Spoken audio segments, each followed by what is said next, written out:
c'est certainement un désavantage de se rendre compte que on ne peut pas expliquer à quelqu'un ce qu'est l'analyse autrement que en le mettant dans une situation analytique. Alors je sais bien qu'on dira, mais alors, qu'est-ce que ça veut dire? C'est une conversion religieuse? Ça, c'est une réponse qu'on s'attend à recevoir. Je comprends qu'on la donne, mais je dirais que nous n'y pouvons rien.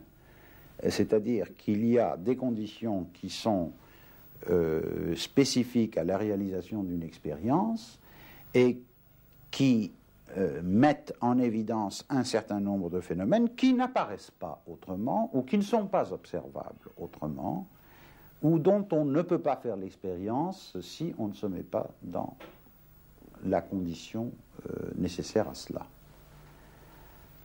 Quand bien même on pourrait avoir un enregistrement qui serait plus ou moins fidèle, eh bien, il ne pourrait pas donner une image véritable du travail de l'analyste, car, on entendrait la parole du patient et de temps en temps les interprétations de l'analyste, mais je dirais que l'essentiel du travail analytique serait perdu, parce que l'essentiel du travail analytique, c'est ce qui se fait dans la tête de l'analyste en silence.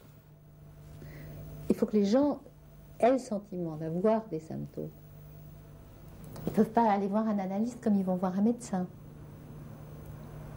C'est-à-dire dire j'ai mal là, j'ai une souffrance, à vous de jouer. Il faut qu'ils aient le sentiment qu'il y a quelque chose d'eux-mêmes qui est là en question et que, que malgré le fait qu'ils ne sont pas en accord avec ce symptôme, cette formation symptomatique, qu'ils aient le sentiment que tout de même là gît une vérité à laquelle ils tiennent. C'est-à-dire qu'ils n'ont pas du tout... Finalement, il y en a qui le disent très nettement. Ils disent « Ah mais moi, ça, je ne veux pas en être débarrassé comme ça. Je veux savoir de quoi il s'agit. » Si on leur disait « Bon, ben prenez tel médicament et ce sera fini », ça ne leur conviendrait pas. Parce qu'ils y tiennent, parce qu'ils sentent que là, il y a quelque chose de tout à fait essentiel à eux-mêmes qui gît justement dans ce qui les fait souffrir.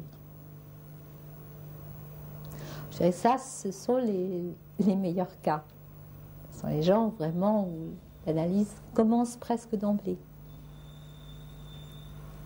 Elle commence, c'est-à-dire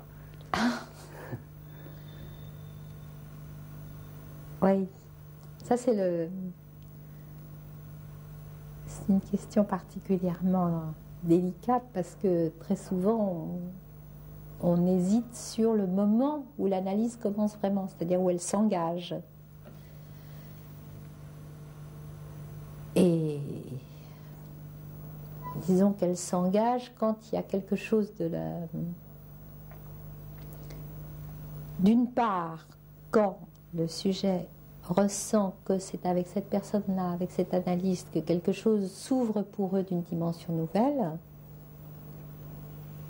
qui pourrait dire celle de l'inconscient. Par exemple, tout d'un coup, disons comment dire, que se fasse le point de capiton entre un souvenir ancien et une situation présente.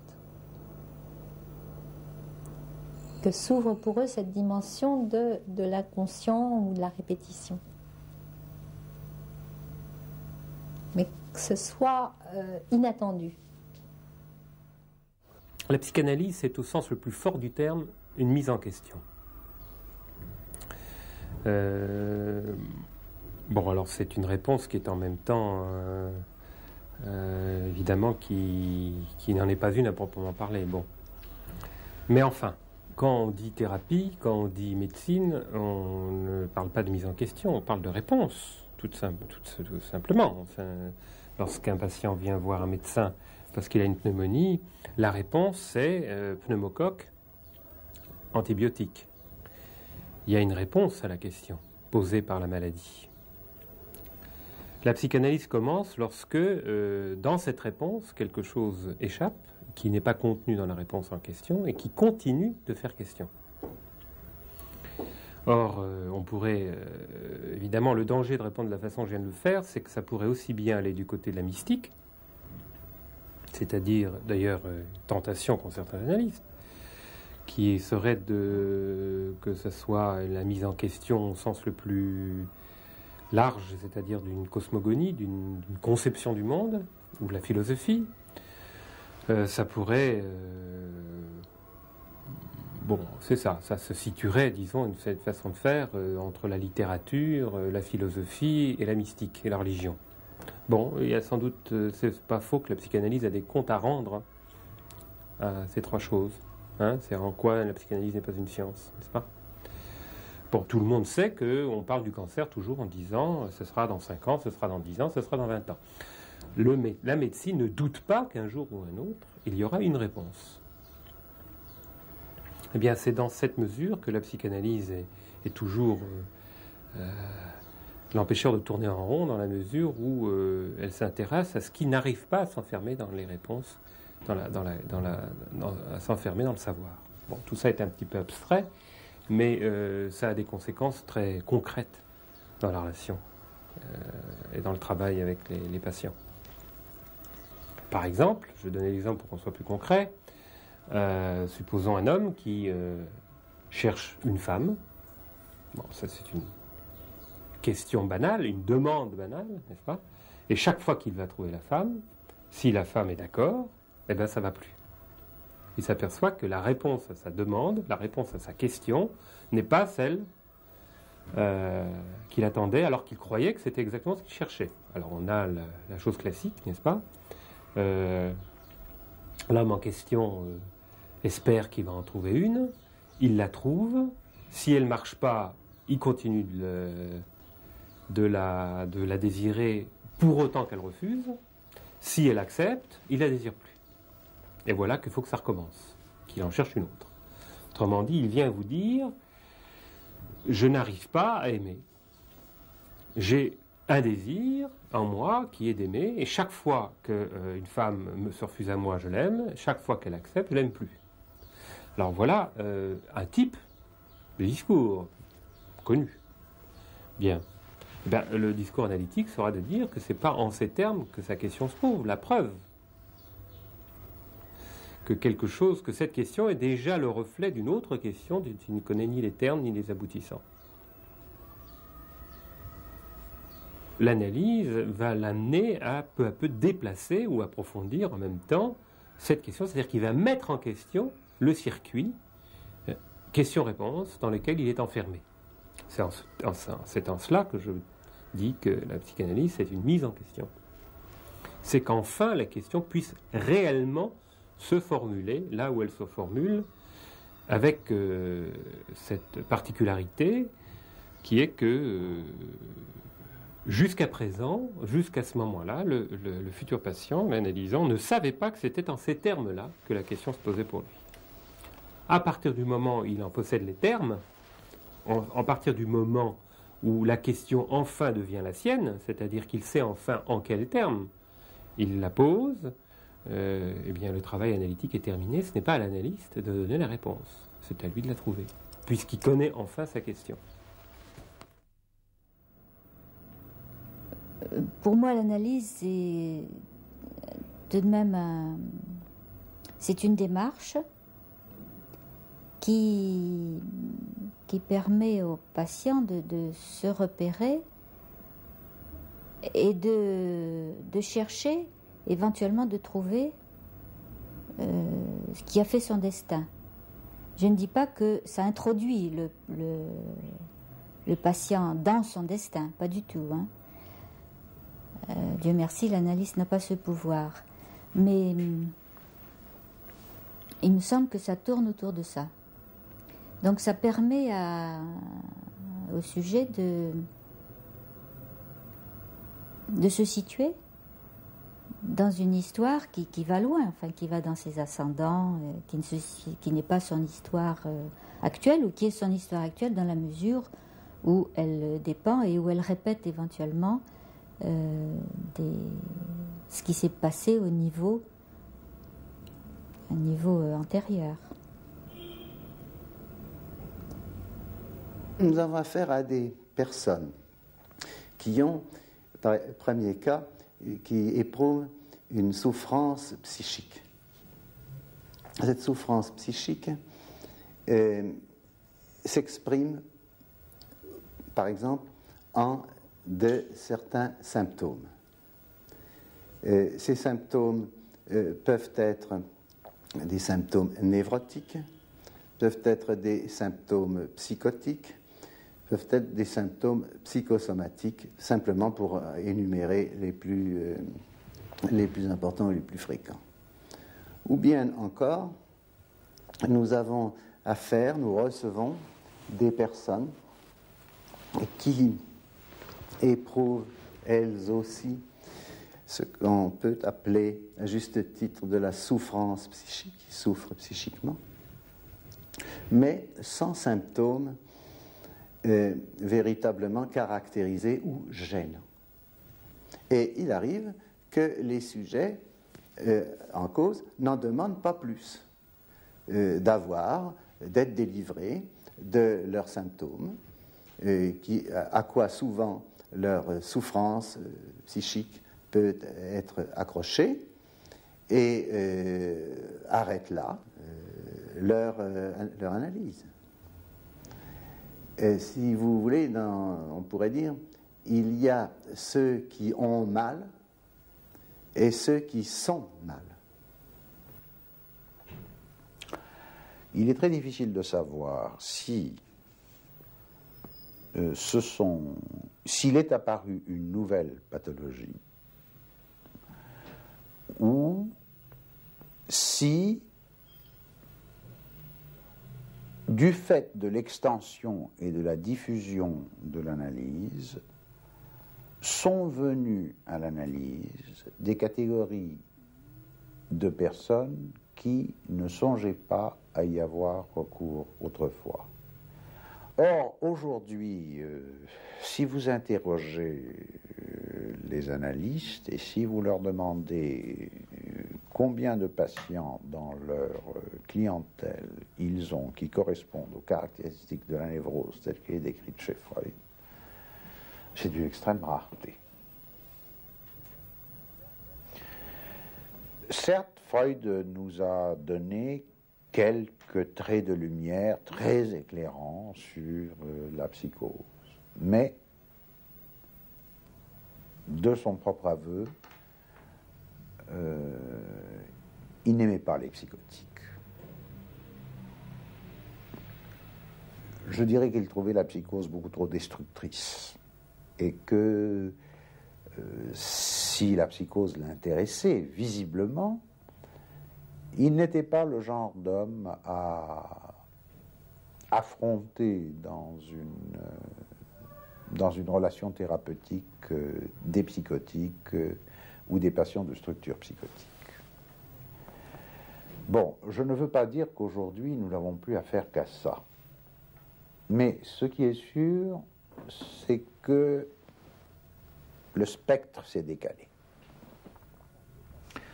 Des patients typiquement névrotiques avec une symptomatologie névrotique, il y en a, mais ils sont plus rares. Deuxièmement, beaucoup d'entre eux qui viennent jusqu'à nous donnent beaucoup plus l'impression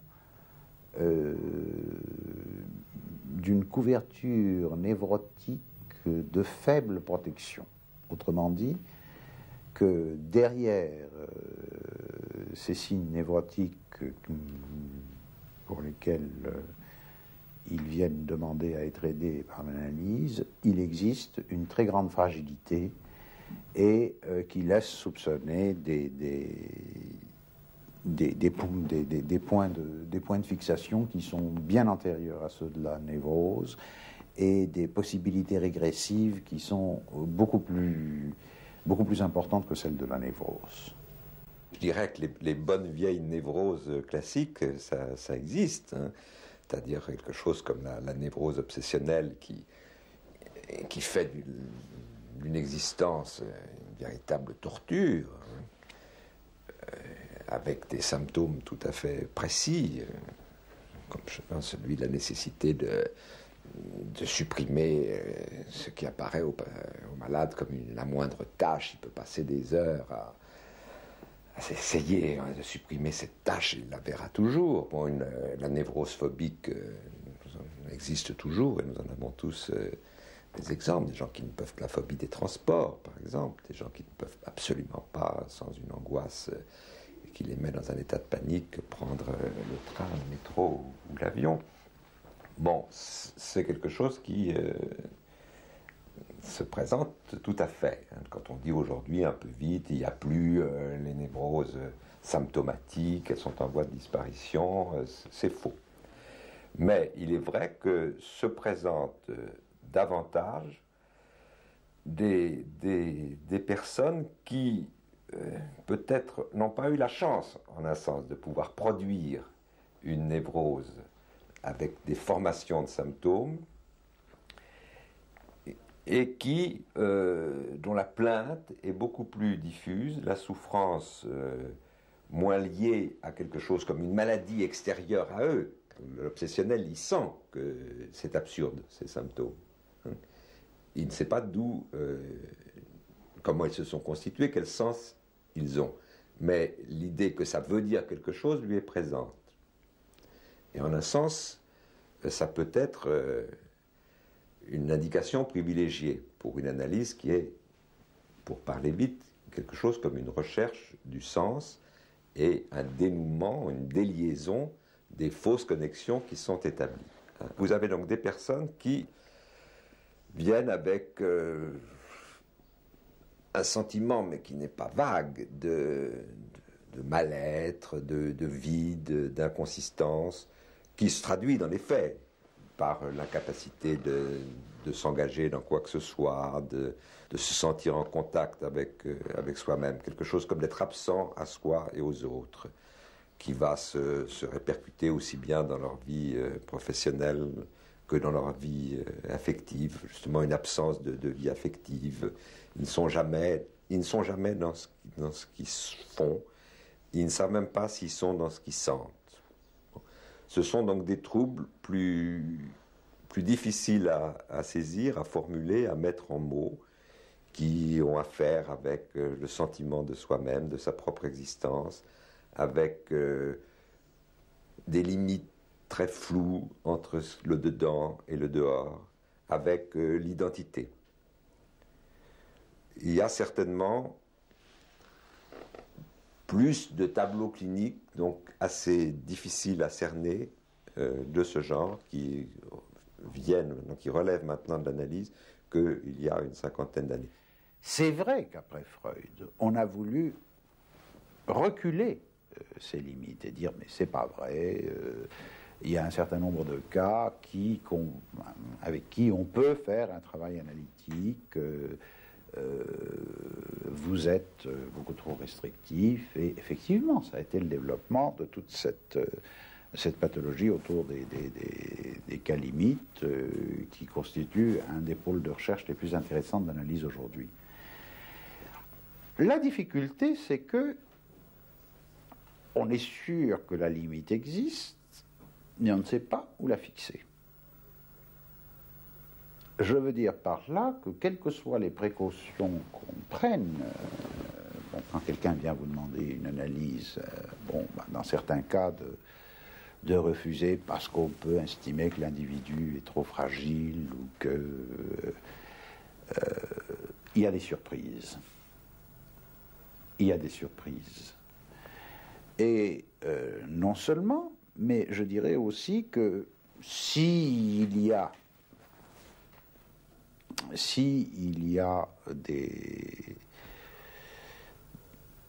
des cas sur lesquels à peu près tout le monde s'entendrait pour dire qu'il n'y a pas moyen de faire un travail analytique, encore que ceci même est discutable, on en arrive à un point de vue qui devient maintenant beaucoup plus modeste et beaucoup plus humble, Et moi, je ne dis jamais à quelqu'un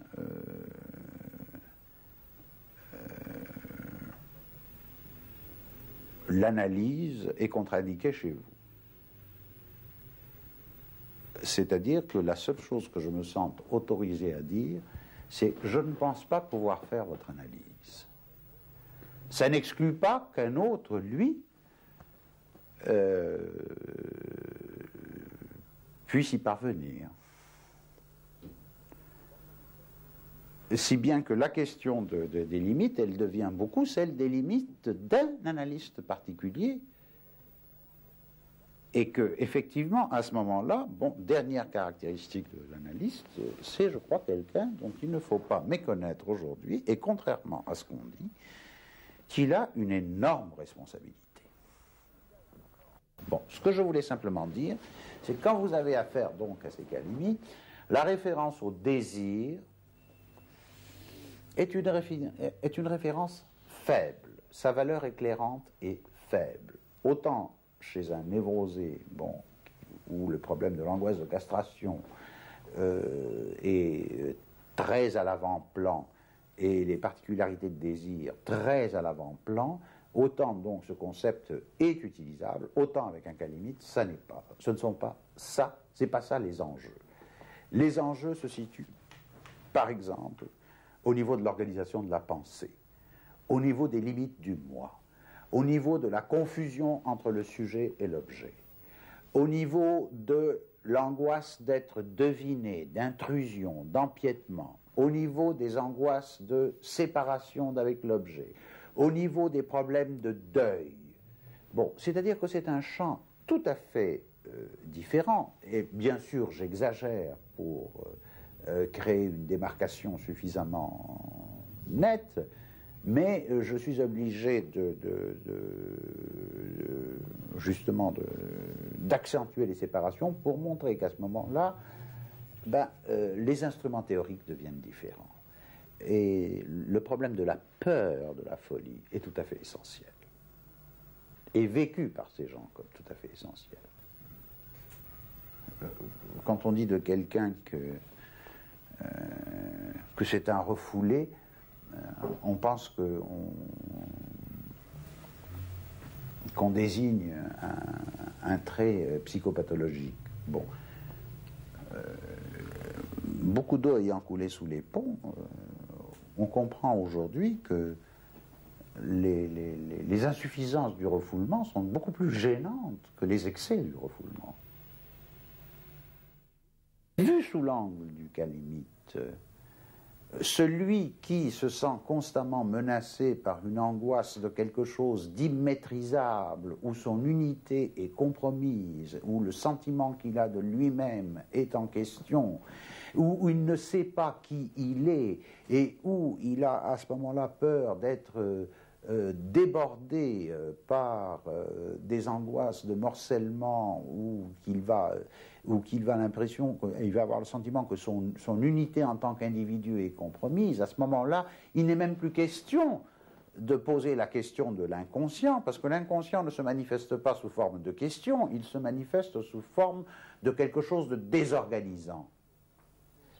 La psychanalyse a relativement très peu de prise sur les psychoses, mais ce qui tient à de multiples raisons, notamment au fait qu'on ne voit pas bien ce qu'on pourrait faire pour certains malades chronicisés depuis très longtemps, et pour qui il peut arriver, après tout, qu'on soit arrivé à un stade trop éloigné. D'autre part, comme je vous le disais, la perspective même d'une guérison comme étant un impératif absolu n'est pas du tout une perspective acceptable d'un point de vue analytique. Il est tout à fait évident qu'on voit un certain nombre de gens qui meurent, mais qui meurent pourquoi? C'est parce que personne n'a jamais voulu qu'ils vivent, que parce qu'ils ne sont dans le désir de personne, et en tout cas pas dans le désir de la société, qui n'a qu'un désir, c'est de se débarrasser d'eux. Elle le fait généralement sous une forme discrète, ou plutôt hypocrite, en les mettant dans des asiles, en les enfermant ou en les mettant dans les prisons.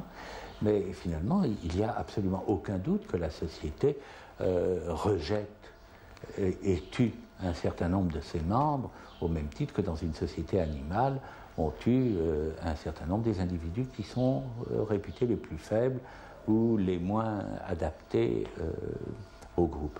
Il n'y a aucune raison pour que le psychanalyste soit rendu responsable de ces sortes de meurtres ou de mises à l'écart qui sont faits par la société. Le psychanalyste peut simplement pouvoir en dire peut-être un petit peu plus qu'un certain nombre de considérations qui, un peu bêtasses, sous prétexte d'être bienveillantes à ce sujet. Néanmoins, il est tout à fait sûr qu'un certain nombre de psychoses, vraiment, j'en ai personnellement et j'en connais de très nombreux exemples, il y a un certain nombre de psychoses qui ont pu, grâce à l'analyse, retrouver une vie qu'on peut considérer comme tout à fait normale, avec une vie professionnelle, avec une vie affective, sexuelle, familiale, et avec des rapports humains quelquefois tout à fait satisfaisants. Un beaucoup plus grand nombre de cas avec des résultats beaucoup moindres, mais peut-être une façon de vivre malgré tout à peu près supportable, en tout cas beaucoup plus supportable que celle qui était offerte traditionnellement par l'asile psychiatrique. Au temps de Freud, où est le mal du siècle? Il est du côté de l'hystérie et de la sexualité. Bon, alors de ce côté-là, on a levé on a libéralisé. Où est le mal du siècle aujourd'hui? Il n'est plus dans la sexualité, il est dans la drogue. Il n'est pas seulement dans la drogue, il est dans la toxicophilie. C'est-à-dire qu'il est dans la drogue, mais il est aussi bien dans les habitudes sociales, dans l'alcoolisme, le tabagisme, et il est aussi dans les tranquillisants. Alors ça veut simplement dire une chose, ça veut dire que quand on veut supprimer un problème, on en crée un autre, et il n'est pas tout à fait sûr qu'on gagne au change. Remarquez que je ne suis pas du tout en train de dire que c'est pire qu'avant. Parce que ce que je trouve, moi, par contre, c'est qu'il y a actuellement une lucidité comme il n'y en a jamais eu. Il y a une authenticité comme il n'y en a jamais eu. Je dirais que toute société a des moyens d'autorégulation, de gérance d'une population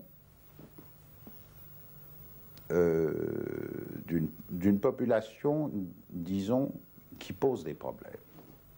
Je m'explique.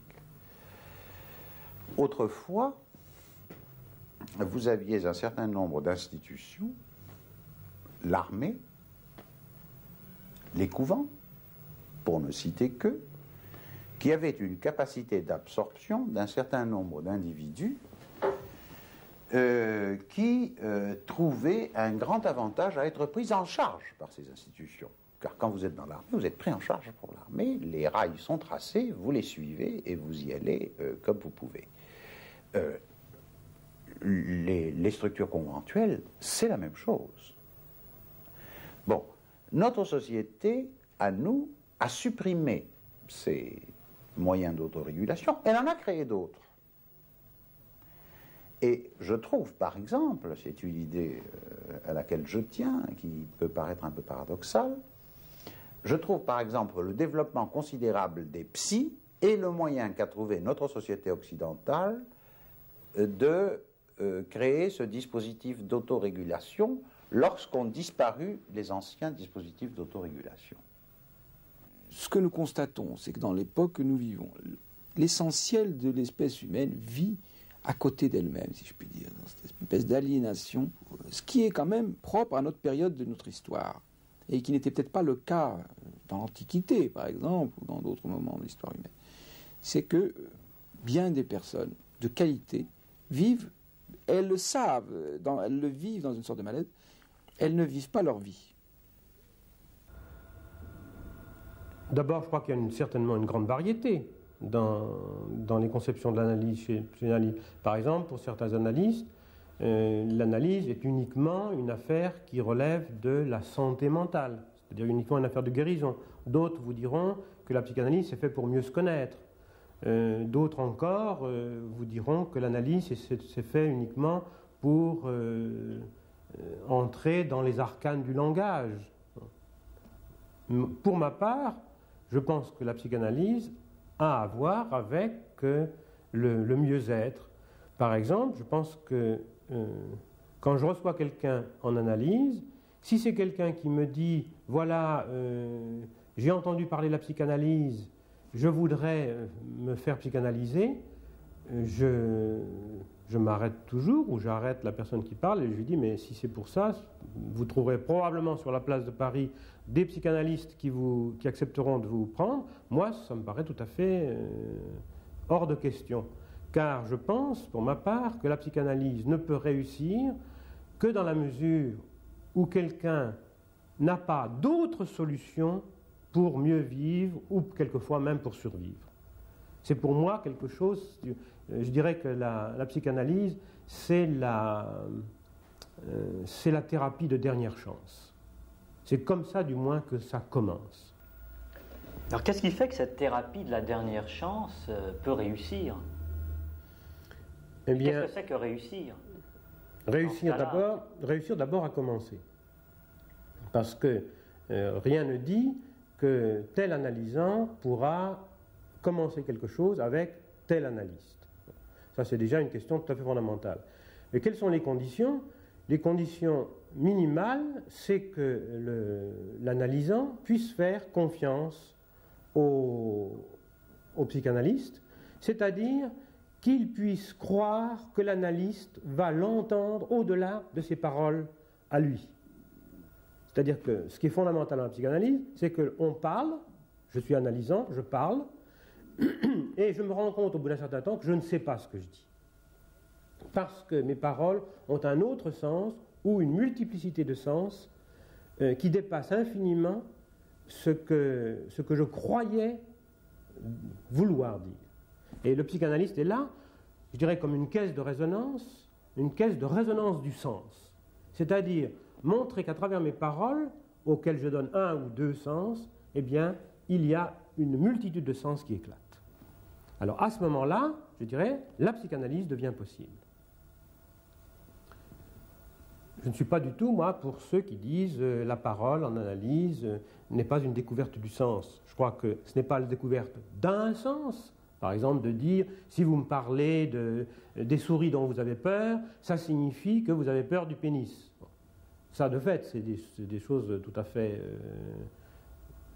c'est des affaires de vulgarisation qui sont enfantines et qui n'aboutissent pas à grand-chose.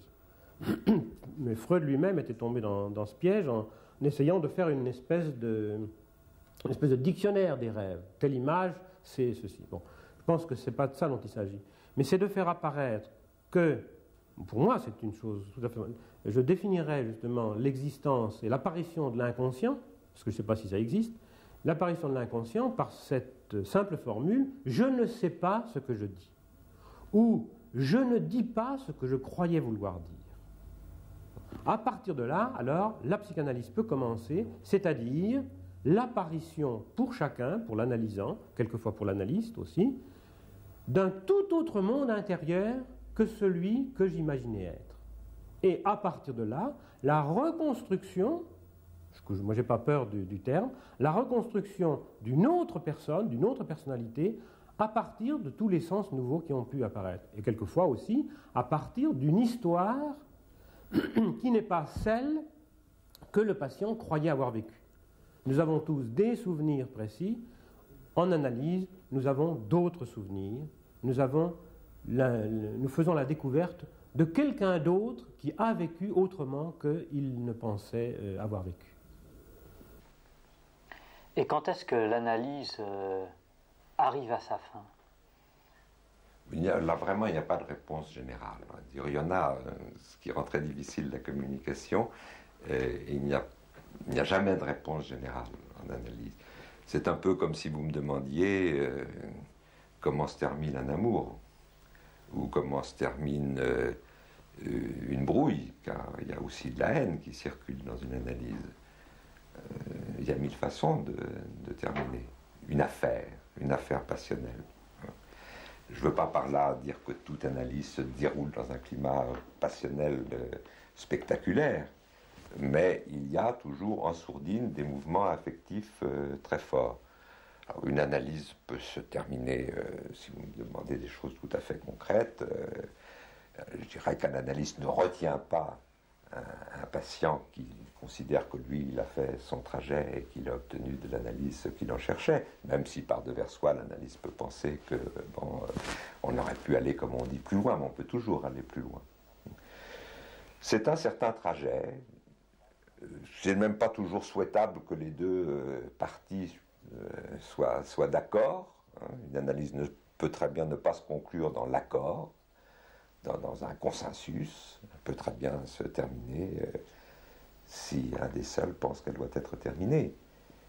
Je pourrais prendre un autre exemple, encore que j'aime pas beaucoup une analogie entre, disons, enfants-parents, mais c'est comme si vous me demandiez à quel âge un enfant doit-il quitter ses parents. Ce n'est pas du tout pour dire qu'il y a analogie, mais pour vous montrer que l'idée d'une prescription normative, c'est la bonne date, c'est pas la bonne date, c'est trop tôt, c'est trop tard, c'est vraiment pas de cette façon-là qu'au moins ce qui me concerne, c'est pas dans ces termes-là que la question se pose. Mais est-ce qu'il vous arrive de considérer qu'une analyse est réussie ou au contraire est un échec, concrètement parlant, et dans quelle situation?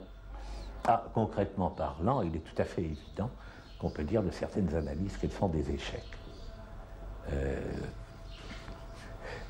Qu'elles sont des échecs parce qu'elles ont tourné court ou parce qu'elles se sont mal terminées. C'est tout à fait certain.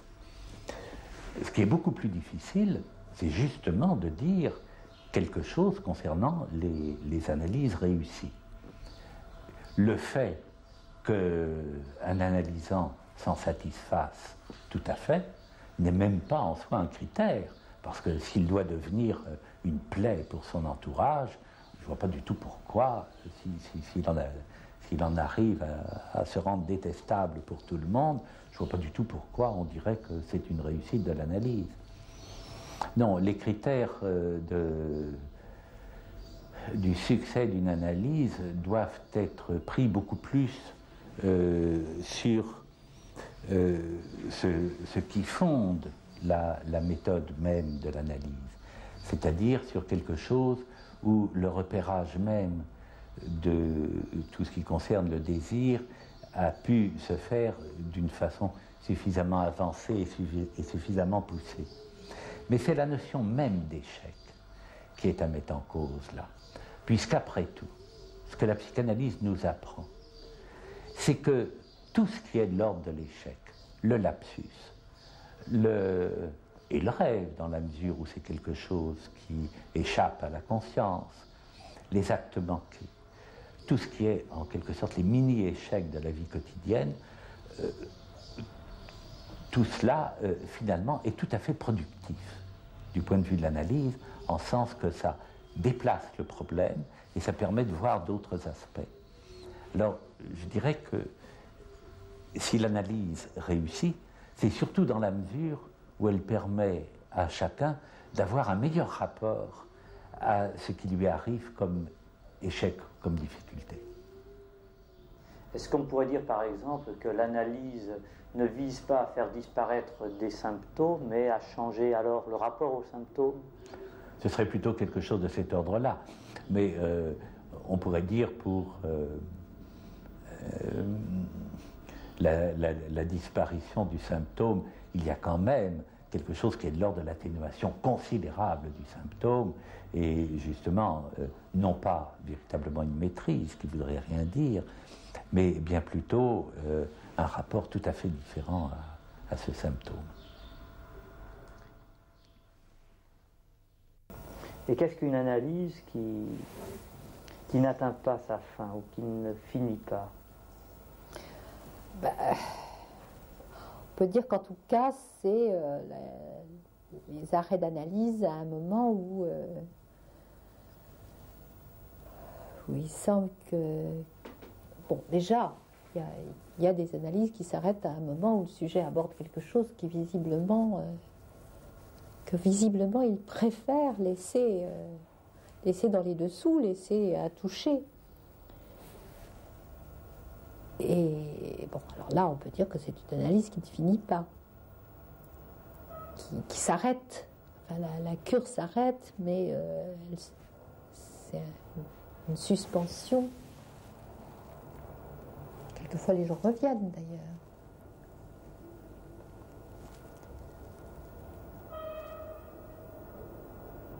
Pour un analyste, il n'y a pas de... La guérison, ça regarde plutôt la personne qui vient. C'est-à-dire que c'est elle qui a envie de guérir et c'est pas à nous d'avoir ce désir-là. On peut s'en décharger sur celui qui a envie de guérir.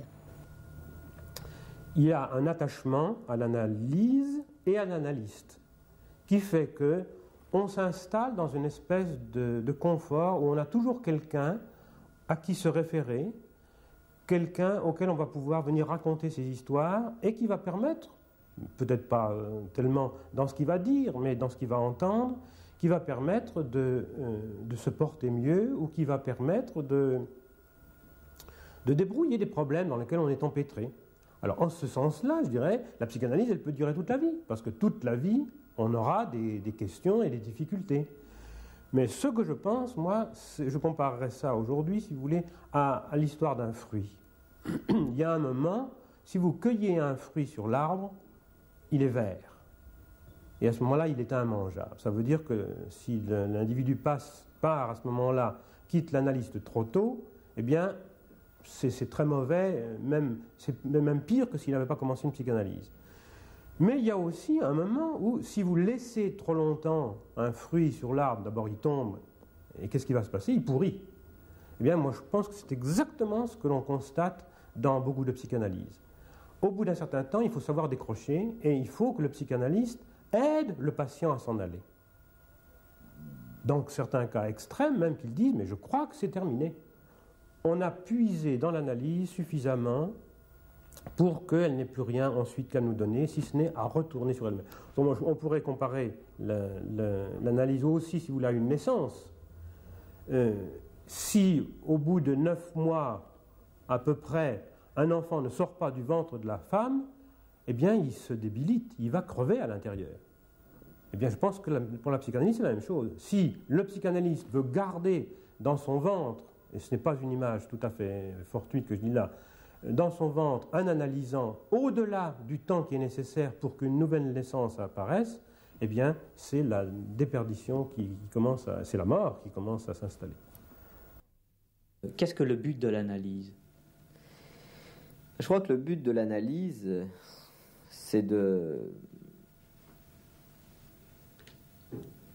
produire un sujet nouveau.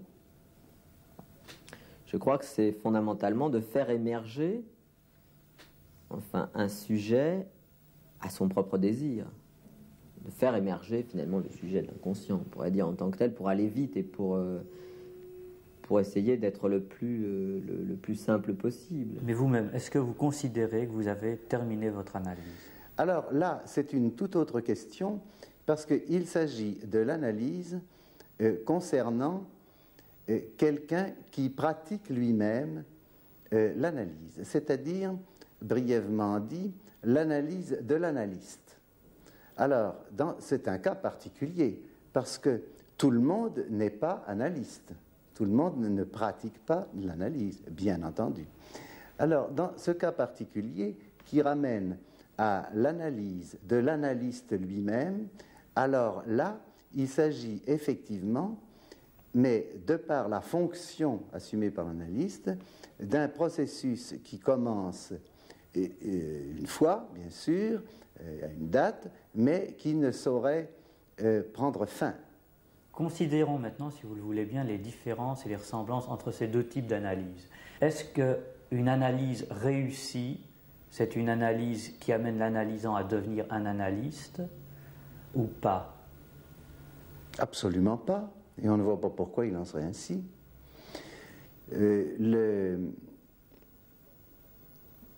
La question que vous posez me paraît être infiltrée d'une vue, d'une opinion qui effectivement a pu être soutenue, mais qui n'est qu'un paradoxe. L'origine de ce que vous citez, de ce que vous posez, est à rechercher chez Jacques Lacan.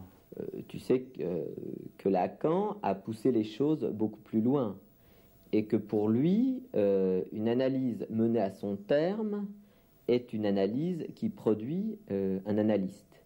Donc on pourrait dire que le terme d'une analyse, lorsqu'on est lacanien, il me semble, en tous les cas, devrait toujours être ce point de production d'un analyste. Pourquoi voudrait-on que la fin de l'analyse, la fin au sens du but, soit de fabriquer des analystes? Qu'est-ce que ce serait que ce circuit fermé, ce circuit clos? Cette opinion, si c'en est une, voire cette théorie, si c'en est une, est, à mon avis, insoutenable, injustifiable. Les gens ne font pas du tout, ils n'ont pas du tout cette intention. C'est une catégorie particulière de personnes, de gens qui, entre autres buts, car il y en a d'ailleurs presque toujours d'autres, donnent à leur analyse un but, une orientation, un but et une finalité didactique, peut-on dire, qui est de devenir eux-mêmes des analystes. Et pourquoi voudrait-on tout confondre? C'est effectivement un point de visée. En tous les cas, qu'une analyse menée à son terme doit effectivement émerger sur ce passage à l'analyste. C'est-à-dire qu'il y aurait du psychanalyste à la fin d'une analyse menée à son terme. Du psychanalyste. L'analyse aurait pour fonction et but autarcique en quelque sorte de produire de nouveaux analystes. Non, je pense que c'est une de ces figures circulaires qui est au fond de cette argumentation, si l'on peut dire, qui est de l'ordre du sophisme, de quelque chose qui vient à tourner en rond. Ça me fait penser d'ailleurs à une anecdote qui concernait la sociologie, puisque aussi bien vous êtes sociologue. On racontait autrefois que Monsieur Georges Gourvitch, ayant été interviewé sur l'utilité de la sociologie, et on raconte qu'il avait répondu c'est de fabriquer des professeurs de sociologie. Vous avez une figure un peu analogue. Est-ce qu'il n'y aurait pas d'ailleurs un mythe de l'auto-engendrement là-dedans? J'y réfléchis maintenant. Est-ce que ce n'est pas une... Vous savez, nous sommes beaucoup dans la mythologie, n'est-ce pas, de toute façon? Nous sommes immergés dans la mythologie. Est-ce qu'il n'y aurait pas, dans cette théorie ou pseudo-théorie, une réalisation mythique, un désir mythique de l'auto-engendrement? De l'auto-engendrement est quelque chose, au fond, de très furieusement narcissique. Ce devenir analyste-là, on pourrait dire que c'est le seul, je crois que c'est le seul point où Lacan a fait une demande à ses élèves de venir rendre compte et de témoigner de leur passage à cette position d'analyste. C'est sur ce point-là, qui est extrêmement sensible, qu'a été dissoute l'école freudienne de Paris. Sur ce qu'on a appelé la question de la passe. Bon, Lacan a inventé un dispositif où le témoignage de ce passage à la position d'analyste doit trouver sa place, doit être élaboré, et sur ces témoignages doivent pouvoir faire transmission ou si on ne peut pas le transmettre ce qui est en question dans ce passage-là, eh bien, au moins, il faut en rendre compte en ce que ce serait, par exemple, quelque chose d'impossible. Je dirais que la fin de l'analyse, c'est le moment où, dans le processus de ce travail qui a été fait avec le patient, le patient semble renoncer à attendre une réponse d'ailleurs, qu'il va être capable, ou il va prendre la décision de déplacer ce questionnement et d'aller le mettre dans un autre champ, de le mettre dans un autre domaine. C'est-à-dire, il va faire qu'à un moment donné, ce ne sera plus dans l'analyse, pour lui. Ce sera dans sa relation avec un autre être, ce sera dans son travail, ce sera dans l'écriture, ce sera dans sa recherche, ce sera dans la relation avec sa femme, avec ses femmes, je ne sais pas, il n'y a pas de réponse. C'est-à-dire qu'en le moment où, s'étant approché au plus proche dans le travail analytique avec tel analyste, il aura pu peu à peu formuler au plus près la façon dont les choses lui semblent mieux rendre compte de son questionnement, qu'à un moment donné, ça va devenir autre chose pour lui. Ça va devenir ailleurs, ça va se faire ailleurs. La fin de l'analyse, c'est quand c'est plus de l'analyse pour lui. Pas pour l'analyste, puisque pour l'analyste, ça reste de l'analyse toujours. Pour ça que quelquefois, on utilise ce paradoxe qui n'est pas tout à fait idiot, qui consiste à dire que les analystes sont des perpétuels analysants, c'est-à-dire, paradoxalement, des gens qui ne sont jamais devenus analystes, puisqu'ils sont tout le temps en analyse. Paradoxe. Devenir analyste, c'est quitter l'analyse. Super paradoxe. Mais ça dit quelque chose, ça.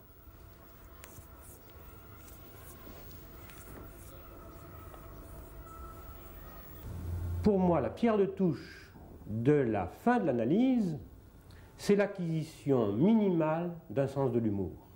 Je veux dire ceci, que ce qui me paraît fondamental dans une psychanalyse, c'est que l'analysant, par rapport à lui-même, acquiert une distanciation telle qu'il ne se prend plus au sérieux, qu'il ne se prend pas au sérieux dans son existence, même s'il fait les choses sérieusement, et même s'il est psychanalyste, de telle sorte que cette distanciation lui permet de jouer avec l'existence. Ce que permet la psychanalyse, c'est une invention d'une autre vie. Eh bien, je pense que cette invention d'une autre vie, elle passe par la découverte, mais aussi par la possibilité de la création de nouveaux fantasmes, d'un nouveau monde imaginaire. Et c'est dans ce sens-là que je crois que le travail de l'analyse a quelque chose à voir avec la création artistique. Un artiste qui ne rêverait pas, un artiste qui ne fantasmerait pas, un artiste qui ne serait pas un peu fou, ne pourrait pas produire quelque chose, qu'il soit peintre, qu'il soit sculpteur, qu'il soit écrivain. Mais je dirais la même chose, un analysant qui ne serait pas capable de fantasmer, de rêver, de jouer avec ce monde-là, et en un sens de le prendre au sérieux. Un psychanalyste qui ne serait pas capable de jouer avec la psychanalyse, de jouer avec ses propres fantasmes et ceux de l'analysant, sera incapable d'aider l'analysant à inventer une autre vie. En ce sens-là, c'est une sorte de création artistique. Moi, l'image que j'avais, c'est qu'une analyse peut prendre fin au moment où moi, analyste, tu vois, au moment où moi, analyste, j'aurais acquis pour le patient la valeur du sourire du chat d'Alice. Tu te souviens? C'est un chat ou une quenille, je ne sais pas. Il y a un personnage avec qui Alice, je pense que c'est un chat qui fume de l'opium, avec qui Alice discute et les chats lui disent « Tu veux voir quelque chose de surprenant ?» Elle dit oui, alors il disparaît et il reste ses sourires. Tu vois? Bon. Quand il n'y aurait plus d'opium dans l'analyse, quand il n'y aurait plus de chat, quand le patient pourrait garder ses sourires pour lui-même, comme quelque chose qui existe pour lui-même, bon, là, l'analyse a pris fin. Il peut s'en aller tranquillement, il le gardera, et ses sourires sera en mesure de le relancer dans les nombreuses situations de sa vie qui se présenteront. Même s'il se paye une crise d'angoisse, ce n'est pas possible, je pense que ses sourires sera là pour lui donner une certaine distance par rapport à sa crise d'angoisse.